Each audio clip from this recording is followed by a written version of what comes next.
강사님에 대한 목사님 소개가 있겠습니다.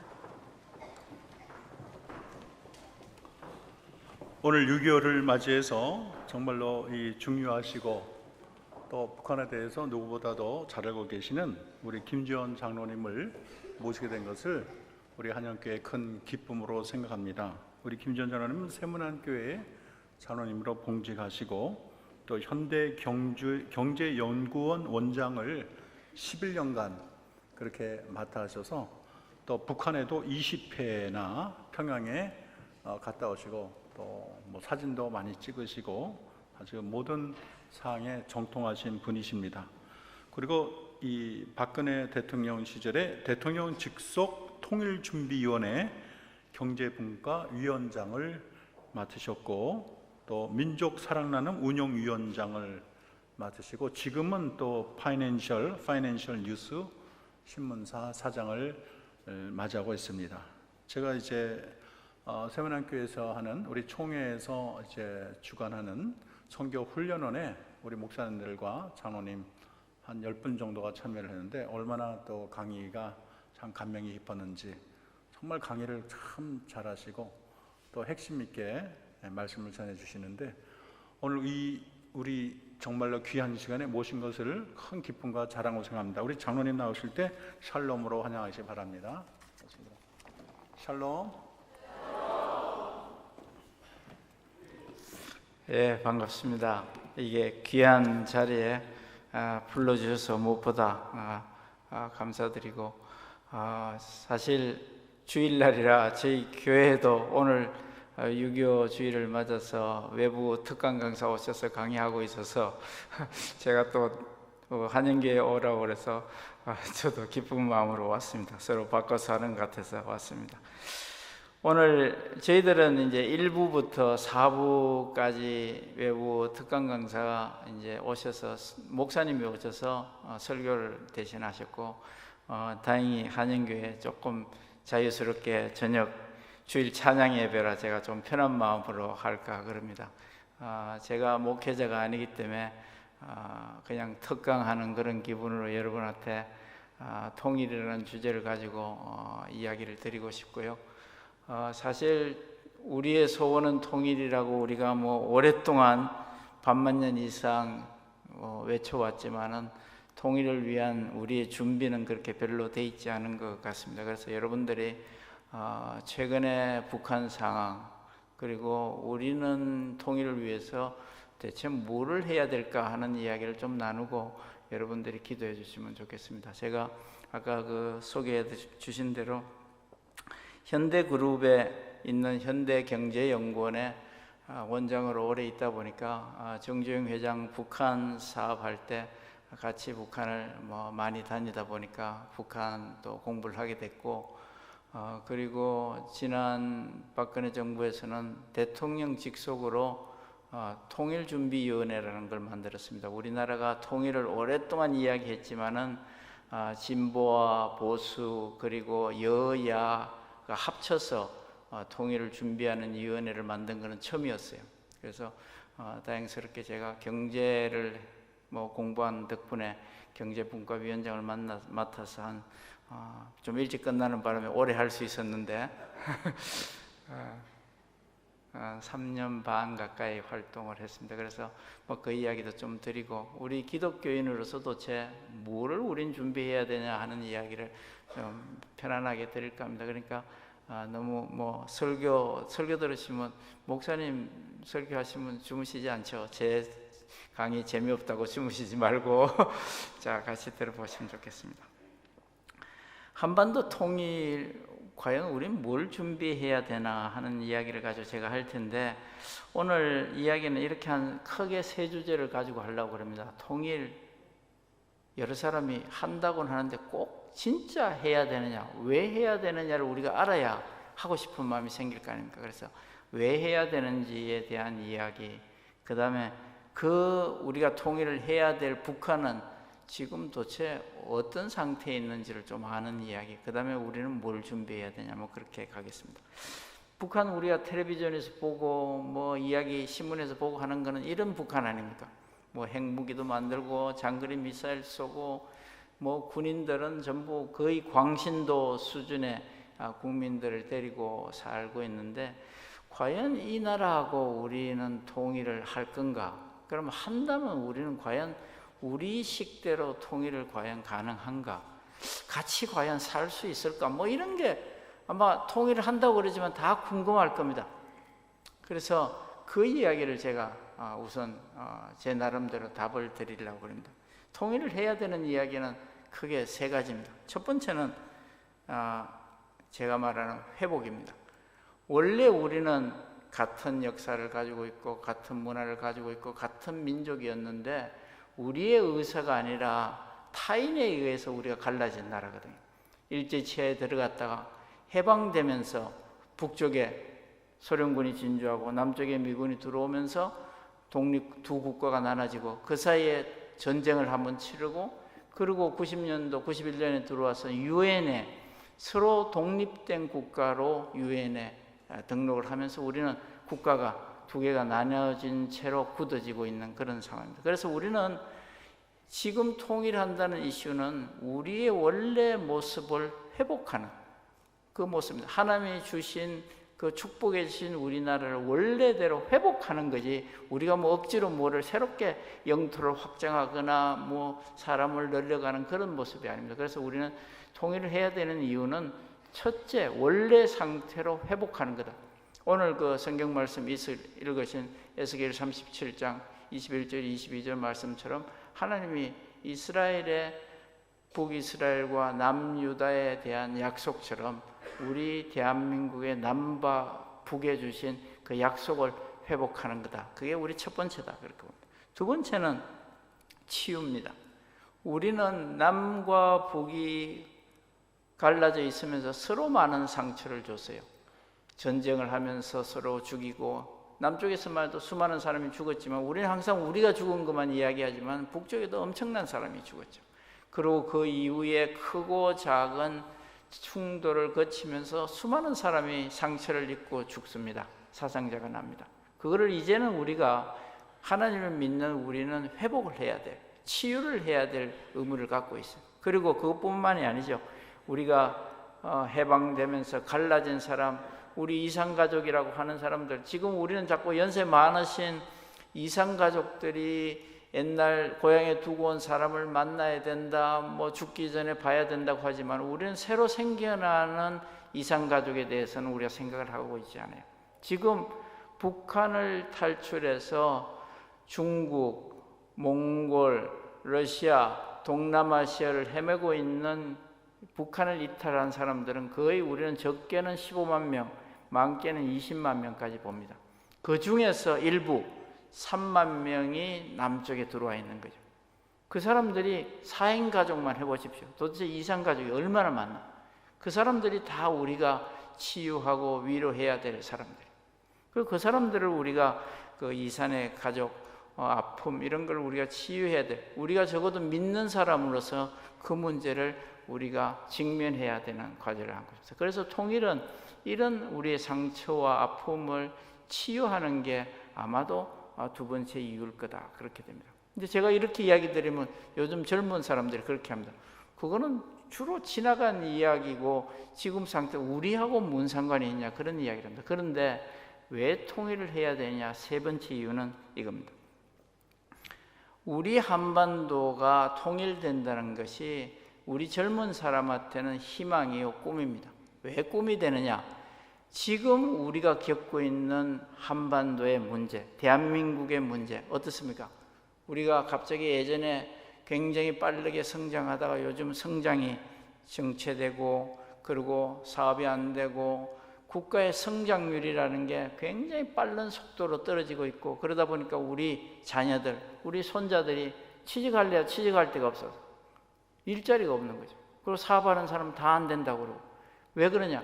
경제가 옛날에 7, 8% 성장하다가 그 다음에 90년도 후반에 한 5% 성장하다가 요즘은 3%를 성장하지 못해요. 그 이야기는 뭐냐? 일자리나 사업이 잘 안 만들어진다는 거예요.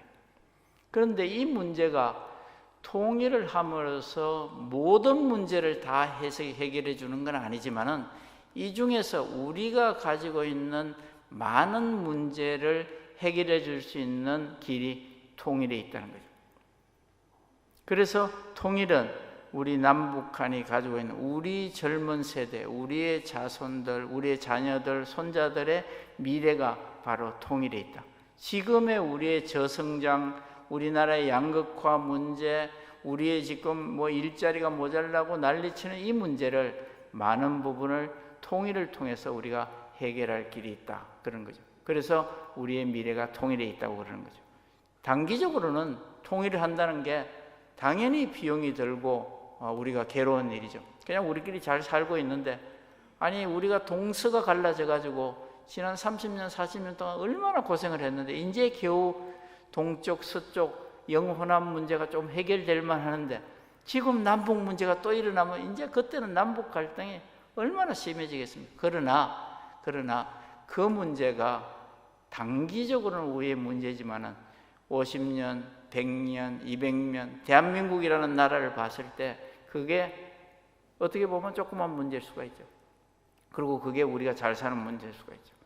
독일이 통일된 지가 이미 25년이 가까이 되지 않습니까? 그런데 독일 사람들한테 독일이 처음에 통일되고 나서 많은 세금도 더 내고 동독 사람들 보살피느라 서독 사람들이 힘들었죠. 그런데 지금 25년이 지난 지금 독일 사람들한테 니들은 그래 그동안 힘들어서 동독을 통일 안 했는 게 더 잘했다고 생각하냐, 안 하는 게 지금이라도 더 들릴 수 있을 것 같으냐 했을 때 독일 사람 아무도, 제가 만난 지금까지 어떤 사람도 통일이 동서독 통일이 잘못됐다고 하는 사람은 들어보지는 못했어요. 당장의 아픔은 있고 불편함은 있지만은 민족의 미래, 그 통일된 국가의 미래를 볼 때는 거기에 꿈이 있는 거죠. 그래서 우리도 당연히 어렵고 힘들고 돈이 들고 할 겁니다. 그러나 조금 멀게 보면 나를 보는 게 아니라 나의 자녀들, 그의 손자손들을 보면 그게 우리가 가야 될 길이다. 그래서 통일은 우리가 필요하다. 통일은 세 가지 제가 이야기했어요. 하나는 원래대로 회복하는 거고, 두 번째는 치유하는 거고, 세 번째는 우리의 미래가 통일에 있다. 그렇게 이야기드립니다.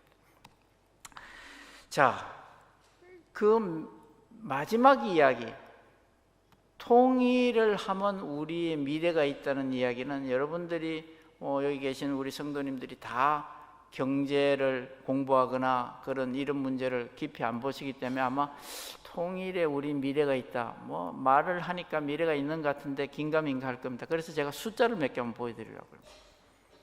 지금 대한민국은 남쪽은 1인당 국민소득이 28,000불 정도 됩니다. 그러니까 평균적으로 한 사람이 1인당 국민소득이 28,000불 됩니다.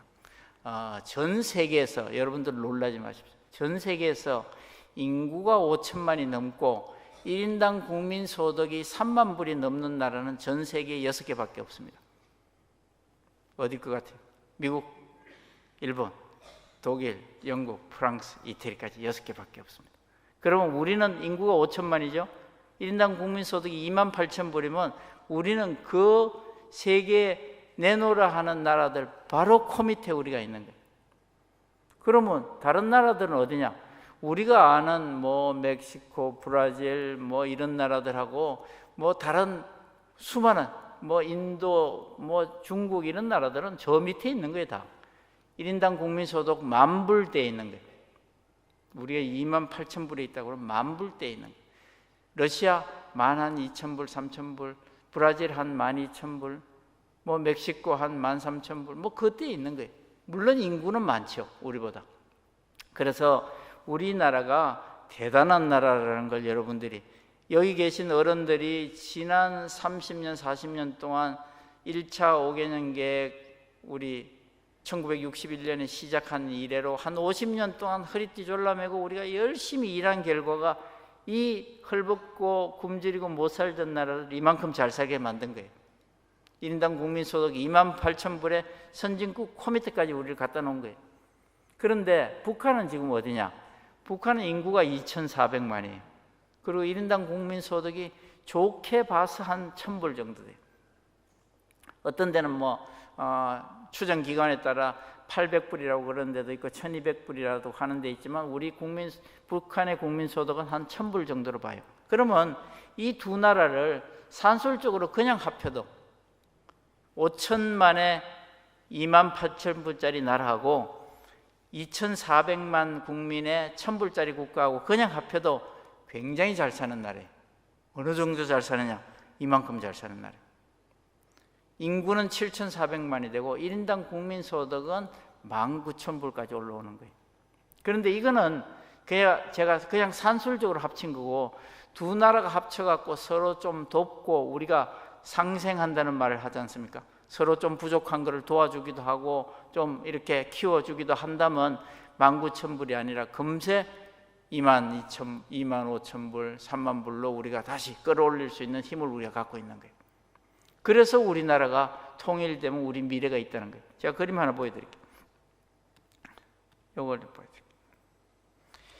이건 아까 제가 말씀드린 전 세계에서 인구가 5천만이면 이 옆으로가 인구 숫자입니다. 5천만이 넘고 1인당 국민 소득이 3만 불이 넘는 나라가 그 파란색으로 표시된 나라입니다.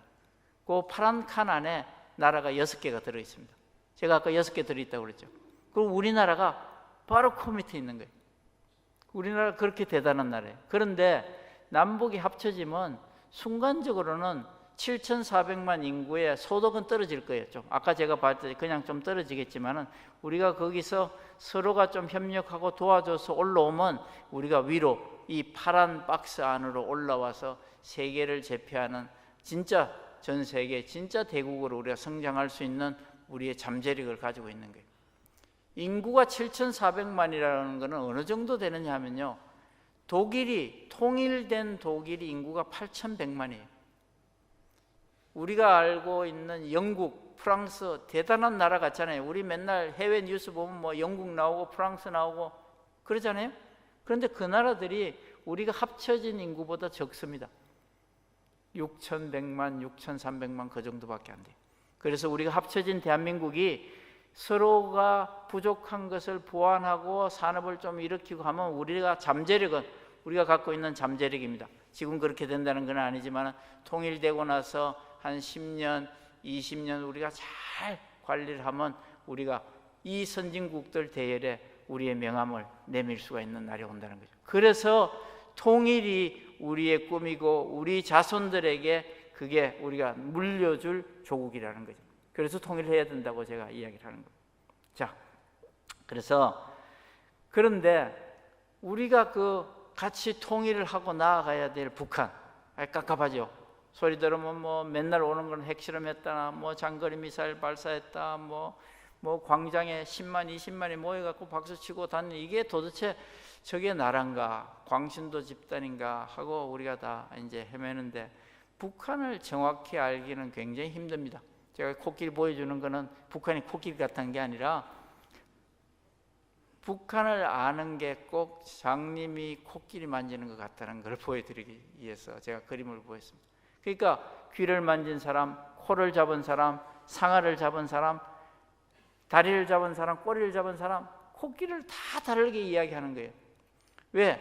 북한에는 정보가 서로 왔다 가지 않아요. 우리처럼 텔레비전 뉴스에 뭐 포항에 뭐 무슨 일이 났다, 부산에 뭐 터널에서 자동차 사고가 났다, 뭐 어디서 비가 안 와서 논이 갈라진다, 그런 정보가 없어요. 북한은 텔레비를 틀긴 틀지만 그런 거는 보여주지 않아요.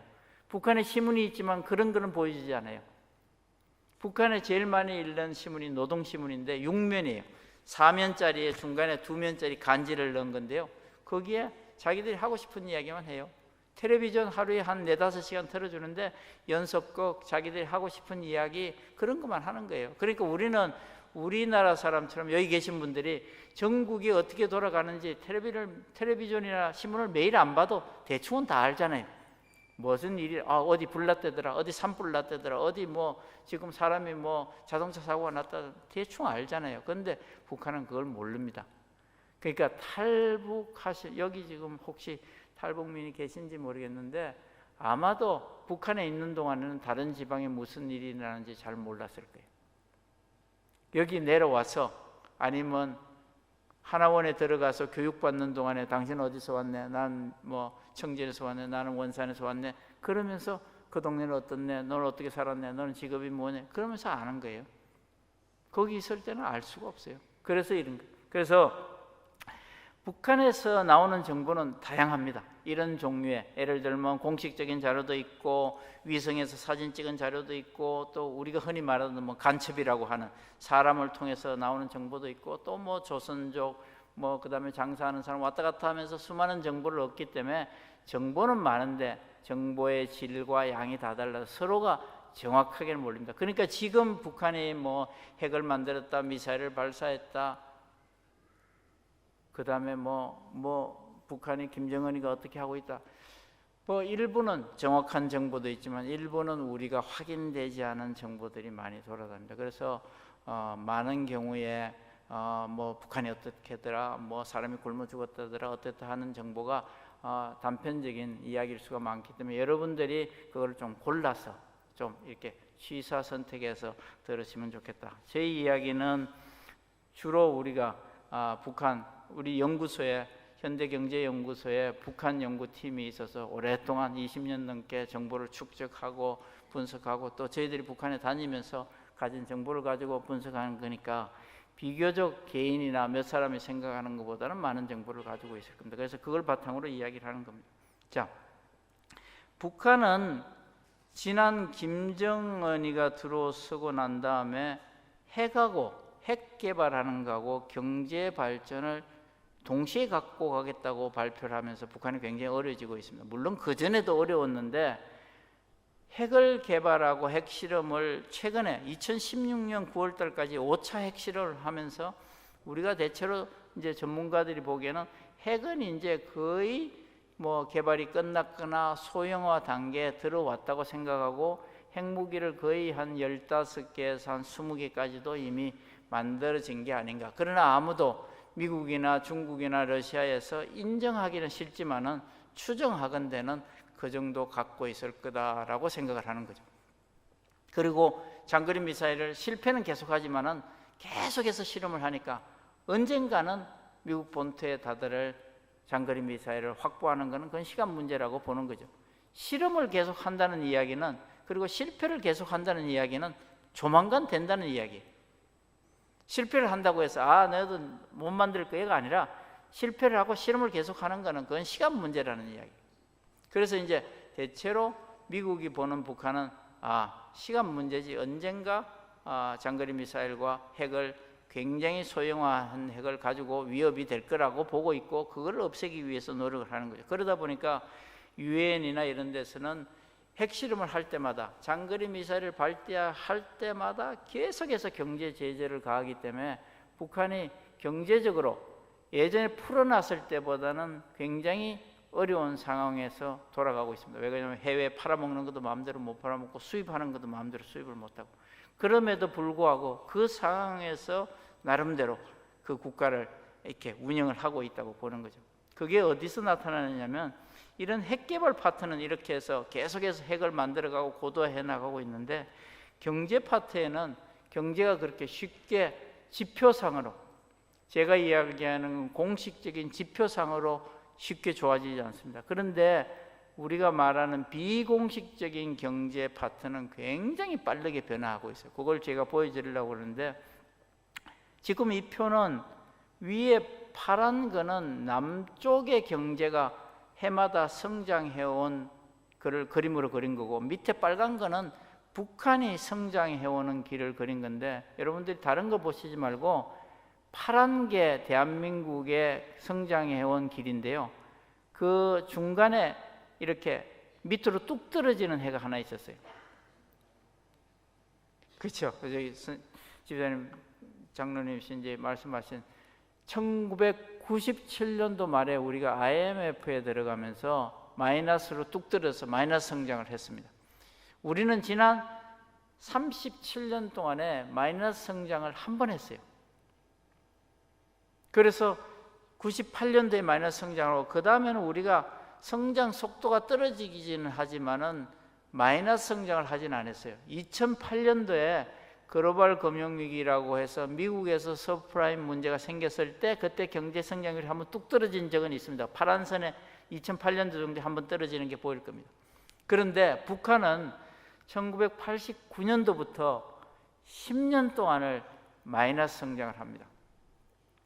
여러분들 마이너스 성장 그러니까 지표상으로 성장하다가 경제 성장률이 마이너스가 됐으려니 생각을 할 텐데, 마이너스 성장이라는 건 어느 정도 우리한테 충격을 준 거냐면요, 여러분들 혹시 서울역 광장에 나가 보시면 노숙자들 많이 보시죠?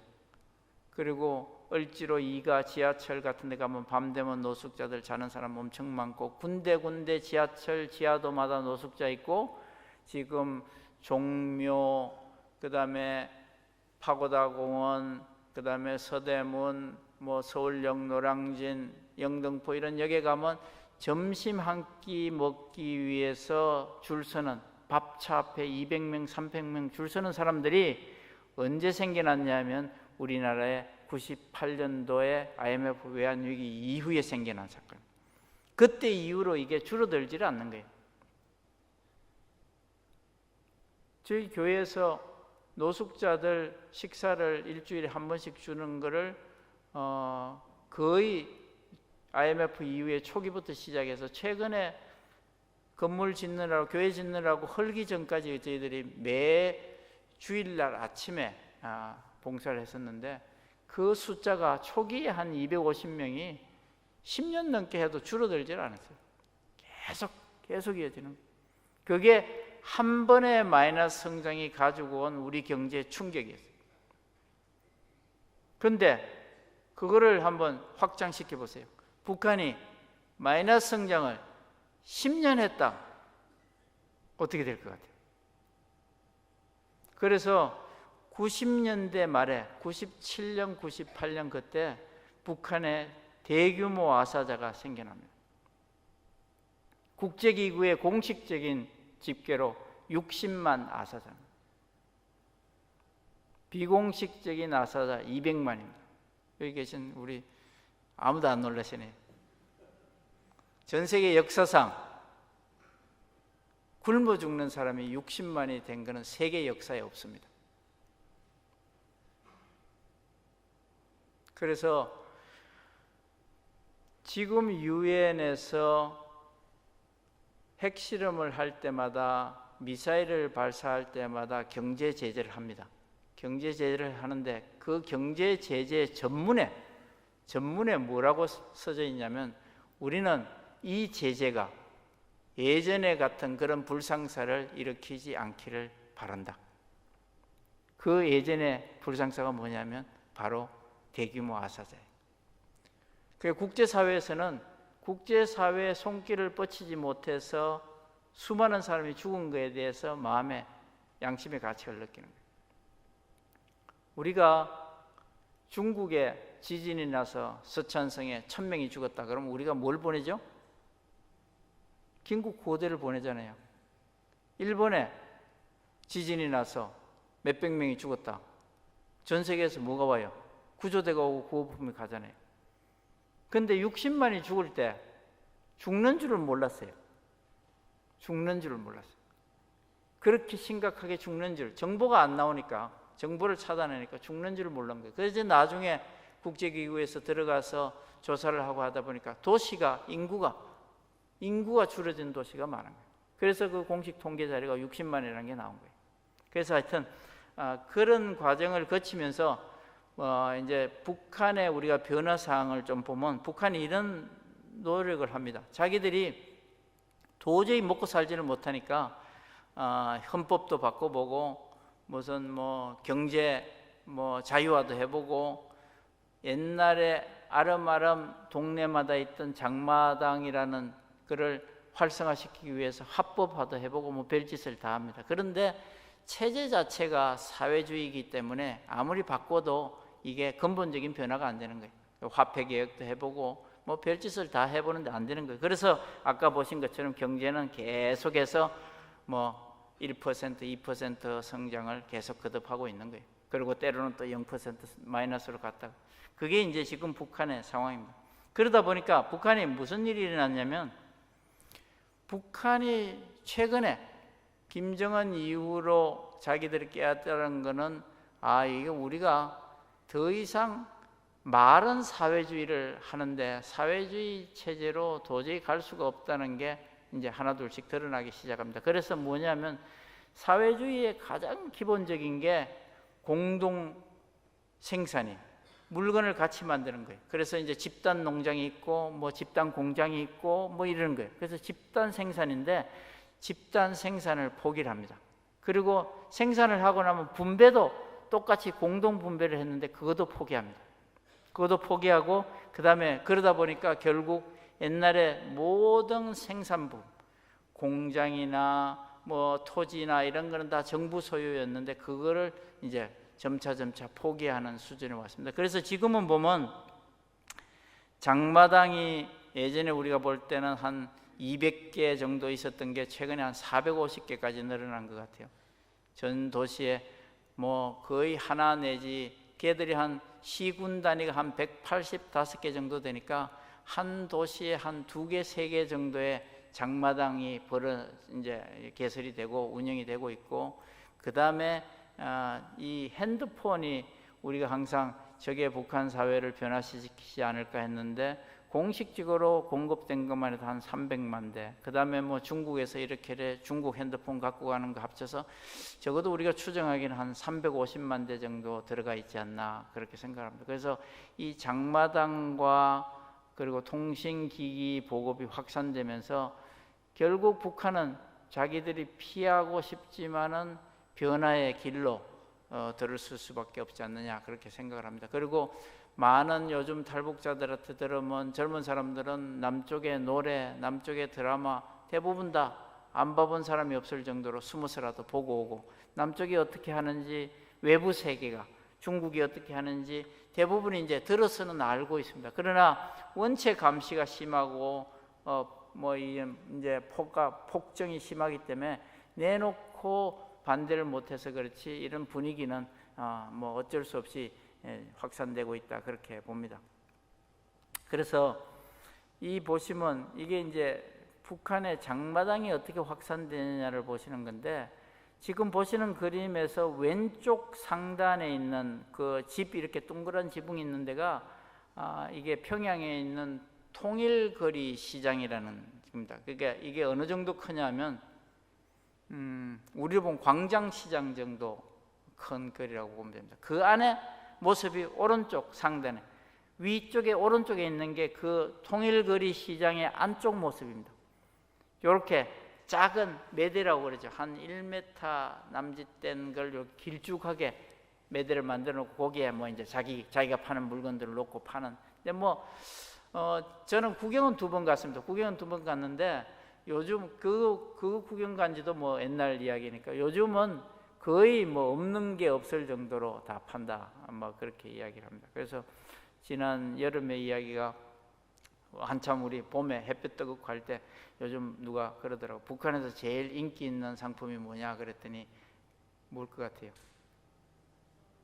팩이래요. 팩. 남쪽에서 나오는 팩이 최고 인기 상품이에요. 그래서 이게 이제 물건이라는 게 북한에서 만드는 물건이 가장 품질이 낮은 거고 그 다음에 다음 품질이 중국산 품질이고 그 다음에 제일 우수한 게 남쪽 품질이라고 그러면 예를 들면 이게 다 외국에서 상품이 들어올 때 돌아다닐 때 아무리 뭐 한국에서 만드는 뭐 이게 선전 문구를 봉투를 찍고 떼고 해도 물건이 들어다닐 때는 거기에 정보가 다 다니잖아요. 남쪽 사람들이 이런 거 붙이고 산대, 뭐 중국 사람들이 이런 거 먹고 산대, 뭐 이걸 뭐 녹접기가 요새 또 유행이라 그래서 녹접기는 뭐 남쪽 사람들이 최고 부자들이 산대, 뭐 어쩌고 이제 이런 이야기들이 물건의 정보가 얹혀서 돌아다니는 거예요. 그래서 시장이 개방되고 이런 유통시장이 개방된다는 소리는 외부에서 들어오는 정보를 막기에 한계가 있는 거예요. 물론 이 사람들이 정보통신기기, 핸드폰 발달하는 것을 가지고 나름대로 국민을 통제하는, 주민을 통제하는 데는 쓸 겁니다. 쓰는데 그 통제하는 이면에 또 같이 묻어서 들어오는 정보가 이 사람들 머리를 변화시키는 거죠. 제가 그러니까 최근에 갔다 온 게 2015년 11월 달에 갔다 왔는데, 그때만 해도 남쪽에 뭐 거의 그게 마지막이었을 겁니다. 남쪽의 당국자로서는 아무도 그 이후에 들어간 사람이 없으니까. 제가 그때 어디를 갔었냐면 나진 선봉에 가서 한 4박 5일 동안 나진 선봉, 나진하고 러시아의 핫산하고 철도 연결 사업 때문에 들어갔었는데, 그때 하는 이야기가 그런 이야기를 하더라고요. 나진 선봉에 있는 사람들이 자기들이 웬만한 남쪽에서 뭐 통용되는 걸 필요하면 다 사다 쓴다고 그러더라고요. 그리고 그 우리를 이제 같이 따라다니면서 뭐 감시도 하고 안내도 하고 하는 그 친구가 스마트폰을 가지고 있는데 중국산 스마트폰을 가지고 있더라고요. 그 스마트폰을 이제 첫날을 뭐 차마 그 이야기를 못하고 한 이틀 다니고 난 다음에 스마트폰 한번 보자고 그랬더니 스마트폰 주더라고요. 그래서 차 타고 가면서 봤더니 스마트폰 앱이 60개가 깔린 앱이 60개가. 그래서 이게 도대체 이 앱이 어디서 난 거냐 하니까 그러니까 5개씩 밑으로 4줄 하니까 한 판이 20개지 않습니까? 20개를 3판을 깔아놨으니까 60개죠. 그렇죠? 맞죠? 60개가 깔려 있는데 어떤 게 있냐면 제일 앞에 왼쪽 끝에 맨 위에 있는 게 당에서 지시사항을 인터넷으로 지시사항을 오늘 읽은지 안 읽은지 들어가면 금방 하는 거예요. 그래서 자기 통제 방법으로 이 최신 기기를 이용하기도 하지만은 거기 보니까 게임기가 있는데 게임에 제가 열고 들어가 봤더니 점수가 까뜩 올라가 있더라고. 그래서 야, 너 이거 나이가 제법 든 친구들 너 이거 네가 하냐고 그랬더니 아니 집에 갖고 가면 애들이 그거 열어 갖고 한대요. 그러니까 이제 그 기기가 통제를 위한 목적으로도 사용하지만은 거기에 수많은 정보가 얹혀서 돌아다니고 서로가 할 수밖에 없는 게 지금 상황이다. 그래서 북한은 어떻게 보면 이 장마당의 발달과 통신기기의 변화가 보급이 북한을 조만간 빠른 시기로 변화시킬 수 있다, 그렇게 봅니다. 지금 그림에 보는 왼쪽 하단 그림은 야채 시장인 것 같아요.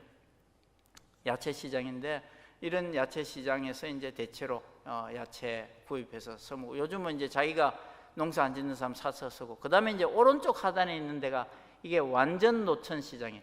지붕도 없고 벽도 없는 그냥 노천 시장. 이런 시장도 뭐 시골에 가면 굉장히 많다. 그래서 제가 이제 그 가서 우리 같이 다니던 친구들한테 야, 그 장마당 낮은 선봉 쪽에 있는 장마당인데 장마당을 여자 친구가 있어서 식당에 있는 뭐 이제 저녁에 이야기하다 너 장마당을 얼마나 자주 가냐 그랬더니 장마당 거의 뭐 매일 간대. 그래서 장마당을 매일 간다. 생각을 하면서 제가 어떤 생각이 어릴 때 저희 어머님이 생각이 나더라고요. 제가 올해로 나이가 좀 들었거든요. 65입니다. 그래서 저도 이제 지공도서가 됩니다. 근데 제가 어릴 때 50년대 후반에 저희 집에 어머님이 집에 냉장고라는 게 없을 시대니까 매일 시장을 오후 3시 정도 되면 시장 바구니를 들고 시장을 갔어요. 그래서 제가 어릴 때 시장 바구니를 들고 시장에 자주 따라갔던 기억이 나는데, 거기 가서 오늘하고 내일 먹을 두부도 사고 콩나물도 사고 뭐 장거리도 사갖고 와서 먹고, 안 상한 거는 놔두지만 냉장고가 없으니까 다음날 또 가야 되는 거잖아요. 그 똑같은 상황이 북한에서 벌어지고 있는 거예요. 시장을 매일 갈 수밖에 없는 게 냉장고가 없어요.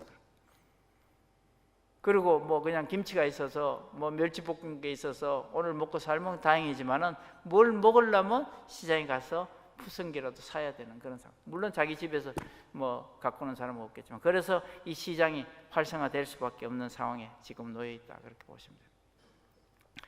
요거는 제가 그저께 21일자 영국에서 나오는 파이낸셜 타임즈라고 하는 신문에서 얻은 건데, 그림만 보십시오.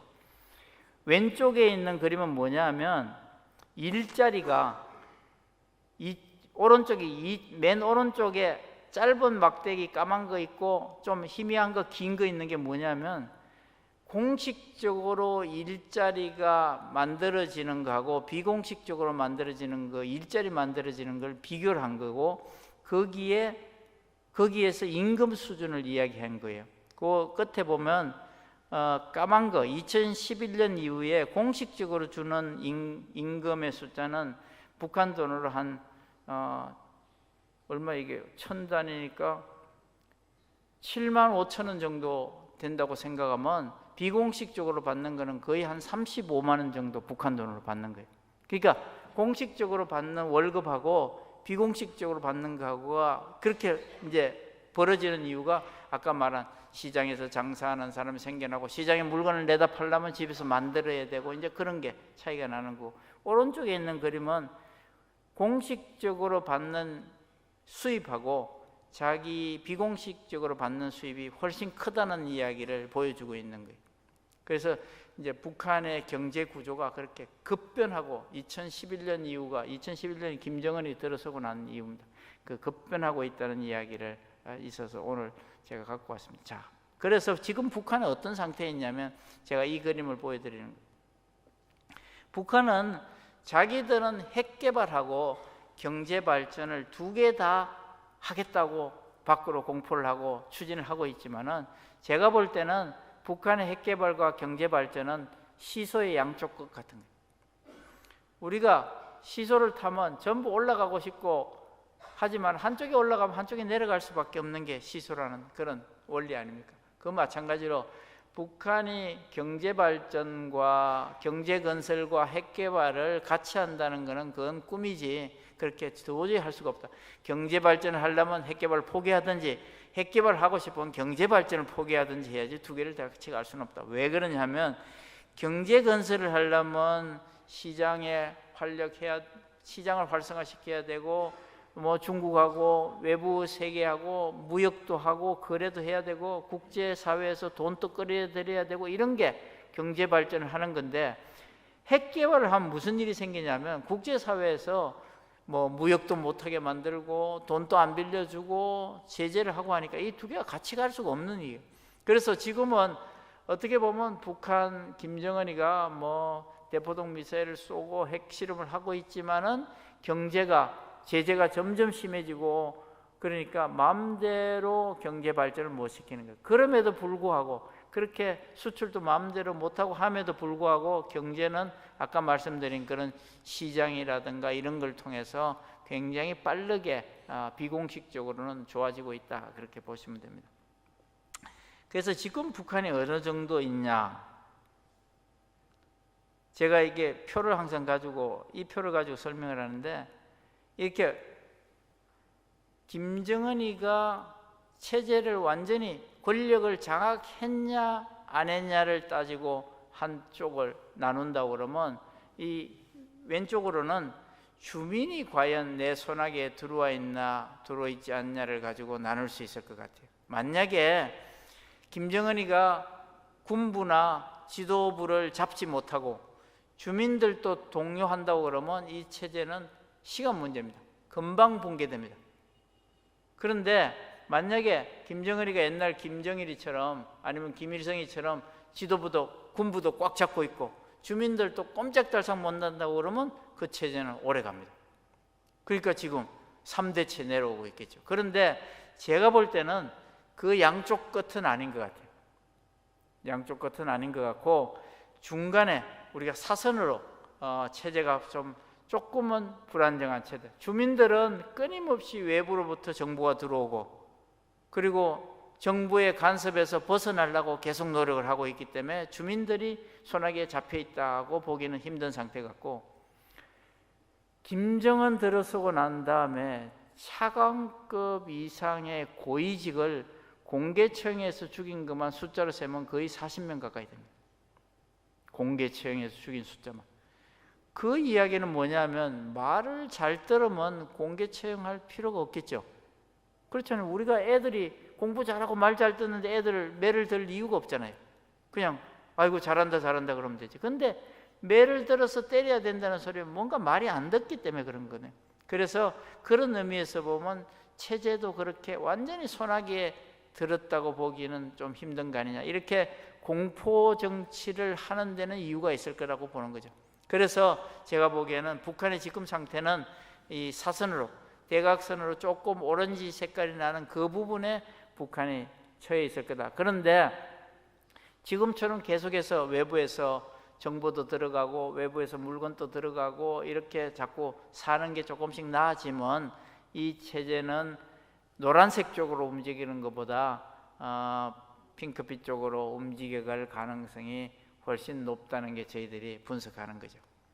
그래서 외부로부터 정보를 계속 집어넣고 뭔가 북한이 외부 세계와 자꾸 접촉하게 만드는 게 결국은 북한 체제를 변화시키는 가장 빠른 길이 될 거다, 그렇게 보는 거죠. 그래서 제가 이제 말씀을 조금 정리하려고 그러면, 그럼 우리는 뭘 해야 되느냐, 여기 계신 여러분들과 정부, 우린 도대체 뭘 해야 되냐를 우리가 이야기할 때 제일 첫 번째는 우리가 모든 국민, 어떤 국민도 우리가 우리 머리 위에 북쪽에 핵무기를 가진 상태로는 갈 수가 없다. 이 핵무기라는 거는 제거하려는 사람과 가지고 있는 사람이 무슨 일을 일으킬지 모르기 때문에 이거는 빨리 없애는 게 좋겠다. 전 세계 미소가 핵 경쟁을 일으키는 시기에 전 세계 핵무기가 가장 많았을 때는 핵탄두가 6만 개 수준까지 올라갔었어요. 미국이 한 3만 개, 러시아가 한 3만 개. 그런데 그게 이제 핵 군축 협상을 시작하면서 양국이 미소가 핵을 급속도로 줄이기 시작해서 지금은 몇 개 있느냐? 전 세계 핵탄두가 한 15,500개 정도 있다고 우리가 추정을 해요. 그 중에서 미국이 한 7,300개, 러시아가 한 7,000 한 몇백 개, 뭐 그 정도 있다고 보는 거예요. 지금 소련이죠, 구소련. 그런데 그 미소가 가지고 있는 핵무기가 거의 전 세계에 있는 핵탄두에 거의 다입니다. 영국이 한 250개, 러시아가 한 200개, 중국이 한 200개, 뭐 불란스가 한 200개, 그 정도밖에 없어요. 그러니까 핵탄두 숫자로 보면 러시아와 미국이 압도적으로 많이 갖고 있는 거예요. 북한이 아까 말씀드린 대로 한 15개에서 20개 있다고 그러면 7,300개 있는 데하고는 이거는 뭐 숫자상으로는 비교가 안 되는 거예요. 그러나 문제는 핵탄두라는 건 한 번 터뜨리면 적어도 50만 내지 100만의 사상자를 내기 때문에 우리가 그 위험을 감당하기 싫은 거죠. 아까 제가 말씀드렸듯이 북한에 대한 정보가 부족해서 아사자가 60만 생겨난 것도 전 세계가 감당하기 힘든 지금 부담을 가지고 있는데, 만약에 한반도에 어떤 전쟁이 일어나서 핵무기가 터졌다, 인근에 사람이 핵탄두가 터지면서 30만, 50만의 사상자가 생겼다. 지금 히로시마와 나가사키에 핵폭탄이 떨어진 것을 가지고 지금 몇십 년이 흘렀는데 그걸 가지고 전 세계가 그걸 가지고 아직 상처를 치유하지 못하고 있는데, 한반도에 또 다른 핵무기가 터지는 건 우리가 감당할 수 없는 거죠. 그래서 핵무기는 더 이상 한반도에 우리가 수용할 수가 없다. 그래서 핵무기를 없애는 게 모든 국가에, 미국과 러시아와 중국과 모든 인근 국가가 다 한반도에 핵은 둘 수가 없다는 게 지금 공통된 의견이. 그렇기 때문에 북한이 아무리 핵무기를 개발했다, 우리가 있다, 우리 15개 있다, 20개 있다 이야기를 해도 러시아와 중국과 미국을 다 우리가 다니면서 접촉을 해봐도 그거는 무기는 나중에 어쩔 수 없어서 파키스탄이나 인도처럼 할 수 있을지 몰라도 인정하지는 못한다. 그거를 그래 네가 갖고 있다, 그럼 핵무기 가지고 있는 거 가지고 군축 협상을 하자, 그런 이야기는 못하겠다는 게 이야기고, 그거를 위해서 전 세계가 노력을 지금 경주하고 있는 겁니다. 그런데 지금까지 핵무기를 해결하기 위한 방법이 어떻게 했냐면, 핵무기 폐기를 위해서 무조건 협상을 하지 않는 이상은 북한과의 대화는 없다는 게 지금까지 포지션이었어요. 그런데 이제 트럼프 대통령이 들어서면서 조금의 변화는 가지고 옵니다. 그리고 거기다가 우리 신정부가 들어서면서 야, 이게 가만 놔뒀더니 지난 9년 동안 계속해서 핵이 고도화된다는 거죠. 소형화되고 숫자가 자꾸 늘어나는 거예요. 그래서 이건 도저히 안 되겠다, 빨리 스탑을 시키는 게 중요하다, 중지를 시키고 그러고 나서 폐기하는 절차를 들어가자. 그게 이제 지금의 이란의 핵 문제를 해결하기 위한 방법이 선동결, 그 다음에 후폐기, 이 작전으로 들어가고 있는데, 그거 아마 지금 정부하고 뭐 미국하고 러시아, 소련이 다 뭐 중국까지 다 들어와서 한다면, 아까 제가 러시아, 소련이라고 했는데 러시아가 들어오고 중국이 들어오고 이제 그렇게 해서 협상이 된다면 아마도 동결 폐기 그 수선이 먼저가 될 거고, 북한이 아마도 그 테이블에 나오도록 하는 게 지금 우리의 가장 큰 과제다 그렇게 보고 있습니다. 그게 이제 국제사회와 정부에서 하고 있는 일이라고 보이고요. 그 다음에 이제 우리는 그 핵무기를 제거하고 우리가 남는 과제가 통일이라는 과제가 있는데 참 우리는 묘한 위치에 있습니다. 러시아와 중국 같은 나라는 한반도가 통일된 한반도가 미국의 우리 예를 들어서 한미 방위 조약이 맺어진 그런 국가로 통일되기를 일단 기본적으로 원치를 안 해요. 러시아는 대놓고 이야기하는 것은 한반도에 미국의 한미 방위 조약이 맺어진 그런 형태의 통일된 국가는 우리가 바라지 않는다. 우리는 한반도의 통일을 원하지만은 그리고 하기를 바라지만은 그런 형태의 통일된 국가는 아니다. 너희들이 원한다면 중립국가로 가라. 그런 이야기를 합니다. 그리고 중국도 마찬가지로 한반도의 통일된 국가가 자기가 지금 가지고 있는 자기 우방이라고 생각하는 북한이 아니라 남쪽으로 통일된 그런 한반도는 자기들은 그렇게 지지하지 않는 그런 묘한 우리 입장이 있습니다. 그래서 우리는 지금 뭐를 해야 되냐면 우리를 둘러싸고 있는 나라를 우리 편으로 만들어야 돼요. 일본도 우리 편 만들어야 되고 미국도 우리 편 만들어야 되고 중국도 러시아도 우리 통일에 반대하지 않는 나라로 만드는 게 중요한 거예요. 그러다 보니까 어떻게 보면 말은 여기 가서는 저 말 해야 되고 저기 가서는 이쪽 다른 말을 해야 되는 묘한 입장에 있는 거예요. 그래서 동서독이 통일될 당시에 어떻게 보면 미국과 러시아와 옆에 있는 불란스와 영국이 묵인하거나 협조했기 때문에 통일이 된 거지, 그냥 반대했다면 과연 통일이 가능했을까? 우리도 지금 똑같은 위치에 놓여 있어서, 그래서 우리가 우리 정부에서 하는 외교, 공공외교라고 하는 민간인들을 설득시키고 우리 편으로 만드는 게 지금 우리가 통일로 가는 길에는 어떻게 보면 가장 중요한 그런 과제일지도 모릅니다. 그거는 이제 어떻게 보면 국가 차원에서 다른 나라하고 해야 될 일이라고 보면 우리가 해야 될 중요한 일 중에 북한의 주민들의 우리가 해야 될 일과 남쪽에 우리가 해야 될 일이 중요한 일이 있습니다. 그런데 북한에 우리가 어떤 일을 해야 되냐면, 저는 그렇게 계속 생각합니다.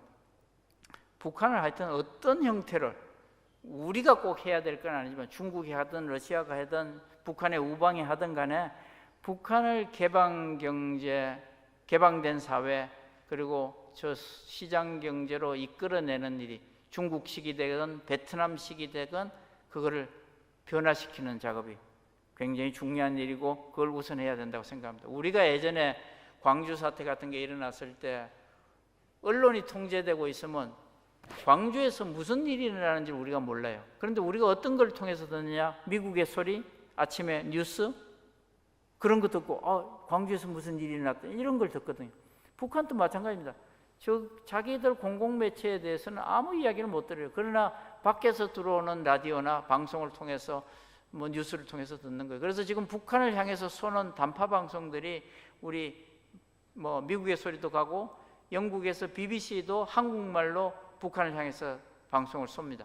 그리고 우리 극동방송에서 쏘고 있고, 이제 주파수만 맞추면 북한 사람들이 한국말로 된 외부 세계의 정보를 듣는 거예요.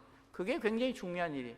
그래서 이제 그런 일을 계속 하는 거고, 그 다음에 북한을 지금 태권도 팀들이 김포공항을 통해서 들어오고 하는 그런 식의 문화, 체육, 예술, 학술적인 교류는 어떤 형태로든지 자꾸 접촉을 늘려서 꼭 우리나라로 올 필요도 없다고 저는 생각해요. 중국에 가도 좋고 러시아도 가도 좋고 베트남 가도 좋고 외부 세계가 어떻게 사는지를 알아라는 거죠. 그게 이제 변화의 시작입니다. 그런 접촉.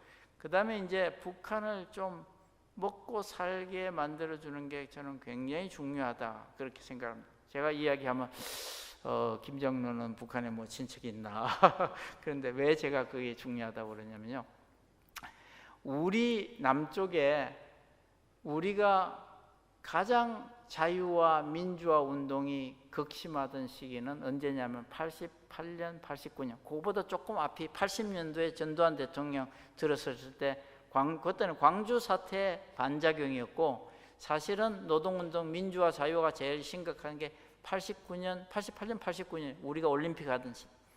올림픽 하던 시대에 우리 1인당 국민소득이 얼마냐면 3,200불입니다. 사람들이 1인당 국민소득이 3,000불 되면 무슨 문제가 해결되냐면요, 의식주가 해결됩니다. 먹고 자고 입고가 해결되는 거예요. 이게 먹고 자고 입고 의식주가 해결되고 나면 그 다음에 인간의 욕구는 자연스럽게 나도 좀 자유롭게 살자, 나도 말하면서 살자, 나도 우리도 좀 민주화하자, 우리가 내 손으로 사람 뽑자, 이런 이야기가 확산되는 거예요. 그래서 3,000불이 중요한 거고 먹고 사는 문제를 해결하는 게 굉장히 중요한 겁니다. 근데 북한은 아까 제가 얼마라고 그랬어요? 1,000불 남짓이라고. 1,000불에서는 자유, 민주 이런 이야기 안 일어납니다. 그래서 우리가 보는 수많은 중동 국가의 자스민 혁명이라고 하는 게 우리가 보면 우연히 뭐 누가 길에 가다가 뭐 과일 가게를 발로 차서 뭐 거기 분노해서 뭐 혁명이 일어난 거 한 것 같지만은 그 내면을 들여다보면 그 사람들이 어딘가에 응집된 변화에 대한 욕구가 사라져 있던 거예요. 먹고 사는 문제가 해결되고 이제는 언젠가 누가 건드리기만 하면 그게 자유와 민주 운동으로 바뀌는 거예요. 그래서 우리나라도 다 일어났던 거고 수많은 나라, 제가 이 나라들을 보여드리죠. 여기 보시는 필리핀, 대한민국, 대만, 루마니아, 체코, 인도네시아, 미얀마, 리비아, 이집트, 이게 수많은 국가들이 다 옛날에 독재 국가요, 전제 국가요, 왕권 국가요, 사회주의 국가 이런 나라들입니다. 그런데 언제 바뀌느냐? 먹고 사는 문제가 해결되고 나면 자연스럽게 내부에서 변화에 대한 힘이 축적되는 거예요. 근데 북한은 아직 1,000불 수준에서는 이런 게 만들어지지 않습니다. 그래서 우리가 먹고 사는 문제를 좀 해결해 주는 게 어떻게 보면 내부에서의 변화를 일으킬 수 있는 가장 좋은 길이라고 생각하는 거죠. 그래서 저는 자립할 수 있도록 해주는 게 좋다 하는 거고, 그 다음에 이제 우리는 도대체 뭘 할 거냐? 우리 남쪽에 있는 국민, 특히 하나님을 믿는 우리는 뭘 할 거냐 하는 문제, 우리가 정부에다가 외쳐야 될 것도 인도적인 문제, 이런 문제는 좀 이제 해결하고 가자. 그거를 무슨 남북 협상에 무슨 정치적인 협상의 도구로 요번에 뭐 500명 서로 뭐 서신 교환하고 뭐 금강산에서 만나고, 이 사람 만나고 인도적인 문제를 그런 정치적으로 제발 좀 그만 이용하자는 거예요. 그냥 상시적으로 만나고 열고 서신 교환할 수 있게 하고 선물 한 3만 원, 5만 원짜리 보낼 수 있게 해주고 통화하게 한다고, 그게 뭐 그렇게 어려울 일이 없거든요. 미국이 쿠바를 변화시키는데 뭐를 가지고 변화시키냐면 미국에서 쿠바로 송금할 수 있는 돈의 크기를 계속 조정하는 거예요. 관계가 좀 좋을 때는 한 번에 500불까지 됐다가 관계가 나빠지면 300불, 200불로 늘었다가 선물 보내는 거 한 번에 100불 보내다가 한 번에 30불로 낮췄다가 이 짓을 지난 50년 동안 한 거예요. 그런데 결국은 거기에 큐바가 무너지는 거예요. 지금 큐바가 바뀌잖아요. 또 우리도 조금 그런 문제는 정치적인 것에서 벗어났으면 좋겠다는 게 첫 번째고, 두 번째는 우리가 긴급구호, 인도적인 지원, 이런 산모, 영유아 이런 거에 대해서 지원은 아끼면 안 됩니다. 이걸 아끼는 거는 우리가 우리 손으로 우리 눈 찌르는 거하고 똑같은 거예요. 왜냐? 통일되면 다 우리가 돌봐야 될 사람들이에요. 우리 의료보험으로 돌봐야 될 사람들이에요. 그런데 지금 우리가 산모, 영유아, 비타민, 헤모글로빈 안 주고 키워놓으면요 다 브레인 데미지 와요. 80년대 이후에 태어난 북한의 지금 18살 밑의 애들은 대부분이 전체 국민의 그 세대들은 30% 이상이 다 정상적인 발육을 못했다는 거 아닙니까? 그건 누가 나중에 책임져요? 어른 돼서 40대, 50대 돼가지고 뭔가 좀 모자라는 것 같고 어디 가서 일하라고 그러면 체력이 약하고 누가 책임져요? 다 우리 자녀들, 우리 애들이 책임져야 될 거예요. 지금 호미로 막을 거를 우리가 지금 안 도와주면 나중에 삽으로, 포크레인으로 막아요. 우리 비용이. 그러니까 지금 이런 거는 우리가 자꾸 뭐 보내지 말자 뭐 이렇게 하면 통일하지 말자는 소리하고 똑같아요. 목사님 시간 없죠? 지나가겠습니다. 그래서 이게 작년 11월 달에 북한의 두만강 유역에 수해 났을 때 사진이에요. 우리 아무것도 안 보냈거든요. 전 세계에 있는 NGO 구호단체가 다 여기에 가서 텐트 치고 다 물건을 가지고 다 들어갔어요. 전 세계 구호단체 적십자사 중에 안 들어온 데가 딱 하나 있어, 하나. 어딘지 감히 짐작을 하시겠죠? 그래서 우리가 이제 이렇습니다. 북한 사람들이 누가 뭘 도와주는지 알아요. 근데 동서독이 통일됐을 때 두 가지 프로세스를 거칩니다. 하나는 동독이 무너지고 나서, 정권이 무너지고 나서 동독 의회에서 의결을 합니다. 우리가 어떻게 살 거냐? 그냥 우리끼리 살 거냐? 아니면 우리가 도저히 지금 이 상태로 못 사니 서독 연방에 가입을 하자. 투표를 합니다. 그래서 동독 사람들이 결정을 합니다. 서독 연방에 가입하기로. 1차 관문을 통과했어요. 2차 관문은 뭐냐면 서독 의회에서 동독을 우리의 연방으로 받아들일 거를 결의해야 돼요. 그래서 서독에서 결의를 했어요. 받아들이기로. 그래서 연방에 가입된 거예요. 두 개 유엔에 가입된 서로 다른 국가가 하나로 합쳐지는 과정이에요.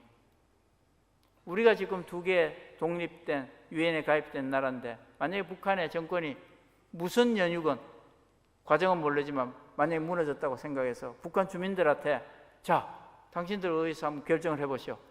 자, 우리끼리 살 건지, 남쪽하고 같이 살 건지, 아니면 그냥 중국에 가서 붙어 살 건지, 어디가 표가 나올 것 같아요? 아까 이런 걸 보고,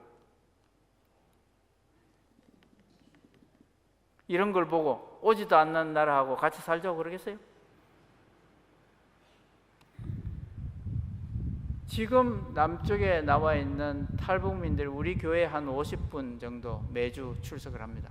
그분들이 뭐 분기에 한 번, 자주 보내는 사람은 뭐 2달에 한 번 통화도 하고, 남쪽에서 돈도 보내주고, 또 거기서 급하면 또 연락 오면 돈 보내주고 합니다. 근데 그 사람들이, 야, 그거 남쪽이 어떻네? 그러고 물으면 뭐라고 그럴 것 같아요? 야, 여기 살기 좋아. 빨리 남쪽으로 내려와. 그럴 것 같아요? 그 사람들이 한국에 와서 하는 일을 한번 보십시오. 우리 같은 생활 하고 있어요? 우리가 하기 싫은 일 해요. 밤에 제일 힘든 일, 식당에서 밤새고 청소하고, 우리가 안 하는 일들 하지. 그 사람들이 스스로 뭐라고 그랬냐면요, 동남아시아에서 온 산업 인턴들보다도 못한 취급을 북한 사람이 받는다고 그렇게 생각을 해요. 그 사람들이 대한민국이 좋아, 우리 형제들이야, 남쪽으로 와, 그렇게 이야기할 것 같아요? 그렇지 않아요. 그러니까 우리가 그 문제를 해결하지 못하면 우리가 통일되기 진짜 힘든 그런 상황이에요. 그래서 어떻게 보면 지금 남쪽에 내려와 있는 3만 명, 우리로 보면 하나님이 우리한테 붙여주신 통일을 위해서 준비하라고 보내준 사람들이라고 저는 생각을 해요. 과연 이 3만 명하고 우리가 어떻게 같이 살 수 있느냐? 3만 명을 제대로 훈련시키고 교육시켜서 우리 사회에 보통의 국민으로서 우리가 같이 살 수 있을 거냐? 그걸 연습하라고 준 거예요. 그 3만 명을 가지고 쩔쩔매고 있는 우리한테 하나님이 2,400만을 붙여주시리라고 기대하지는 마세요. 3만 명을 우리가 잘 훈련시켜서 우리하고 똑같은 통일의 대상으로 우리가 할 수 있을 정도의 능력이 되면 하나님은 그때 2,400만을 우리 손에 붙여주실 거예요. 그러니까 지금 우리는 이 준비가 안 된 거예요. 그리고 우리가 해야 될 일 중에 하나가 북한에 남아있는 그나마 어떤 형태로든지 기독교를 믿는 우리 형제들을 위해서 기도하는 일이 우리의 큰 일이다. 많은 사람들이 그렇게 이야기합니다. 북한에 어떤 기독교인들이 있지? 아마 궁금해 하실 텐데, 제가 이런저런 자료를 가지고 정리를 해보니까 제일 오른쪽에 있는 그루터기라고 하는 것부터 보시면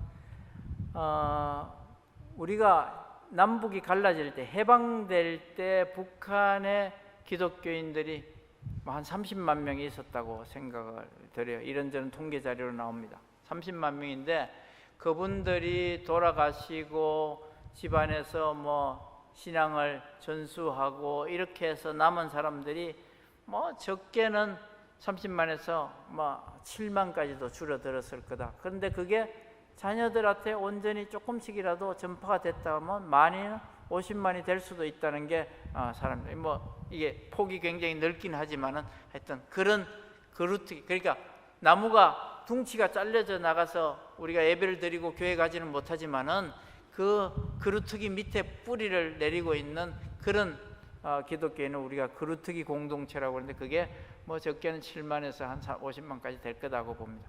그 다음에 이제 지하교회라고 하는 뭐 탈북 중국에 넘어왔다가 성경을 갖고 간 사람들, 그 다음에 우리가 이런저런 형태로 북한에 들어가서 고아원, 병원, 뭐 양로 이런 걸 하고 있는 해외에서 들어간 우리 교민들, 외국인들, 이런 사람들이 우리가 뭐 간판을 교회라고 달지는 않지만 어떤 형태든지 활동을 하고 있는 그걸 우리가 다 지하교회라고 한다면 그것도 꽤 많은 숫자가 될 것 같아. 한 3만에서 뭐 10만 명이 넘지 않나 그렇게 생각이 들고, 그 다음에 자기들이 말하는 공식적으로 연극한다고 생각하는 우리 많은 사람이 생각하지만은 하여튼 만들어놓은 봉수교회, 칠골교회 교인들, 그 다음에 평양 신학교 만드는 신학교, 뭐 이런 사람들이 우리가 보는 견지에서 진정한 기독교인이 아닐지라도 마음구석에 믿음을 가지고 있는 사람들이 있고, 제가 평양에 가서 주일이 되면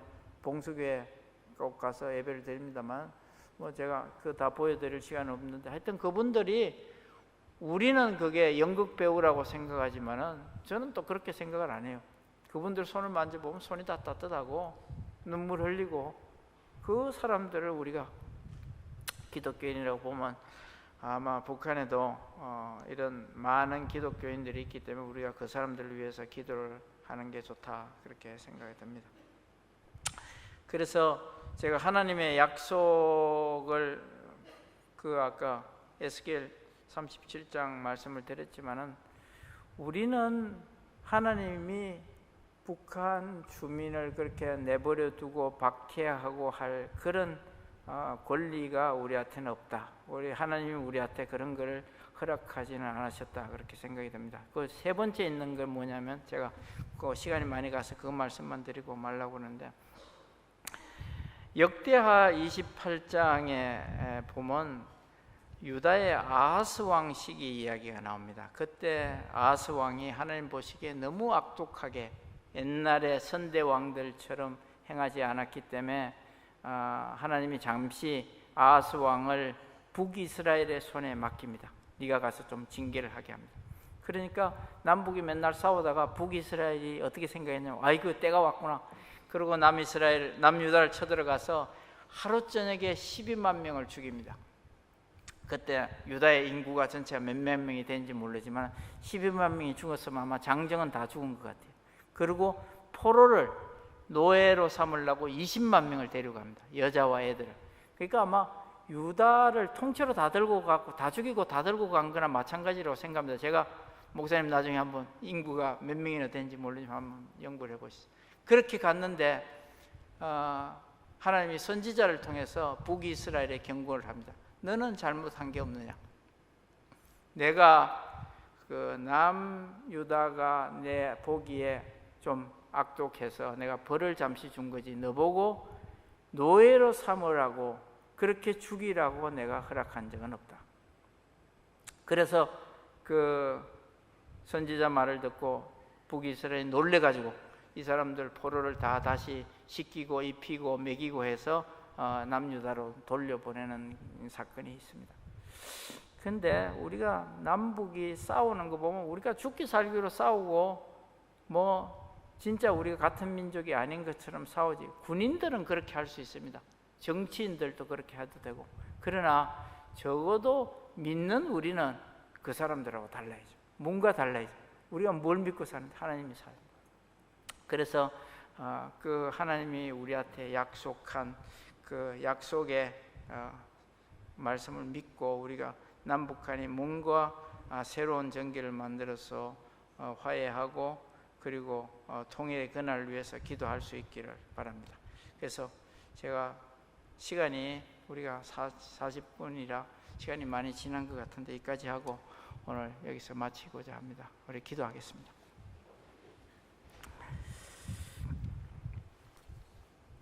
하나님 아버지 감사합니다. 부족한 종을 세워서 주님의 말씀을 전하게 해주시고 제가 듣고 보고 연구한 것을 우리 한영교회 교인들과 우리 성도들과 나누게 해주시니 감사합니다. 하나님 아버지 우리에게 주신 그 사명이 무엇인지 우리 깨달아 주시고 북한을 어떤 형태로든지 변화시키고 자유세계로 이끌어내서 그 안에서 핍박받는 주민들 우리가 회복하고 치유하게 해서 그리고 우리 대한민국의 미래를 위해서 하나된 한국이 되기를 원합니다. 하나님 아버지 오늘 나누게 하심을 감사드리며 우리가 갑선 속에 같이 나눈 것을 간직하며 북한을 위해서 그리고 남북의 통일을 위해서 기도할 수 있게 되기를 원합니다. 감사드리며 예수님 이름으로 기도합나이다. 아멘.